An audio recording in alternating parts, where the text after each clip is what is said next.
আজকে আমার রান্না করার একদম মুড নেই। রোজ রোজ কত রান্না করে উদ্ধার করে দিচ্ছ।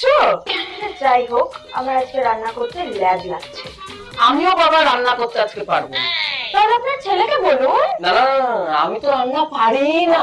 ভালো, তাহলে আজকে সবাই না খেয়েই থাকবে। এত ঝামেলা করে লাভ নেই, আমার কাছে একটা গেমের আইডিয়া আছে। আমি স্ট্যাচু বলবো, তারপরে আমাদের এক জায়গায় দাঁড়িয়ে থাকতে হবে। স্ট্যাচু বলার পর যে জায়গা থেকে নড়ে যাবে তাকেই আজকে রান্না করতে হবে। ওকে ওকে, 3, 2, 1 স্ট্যাচু।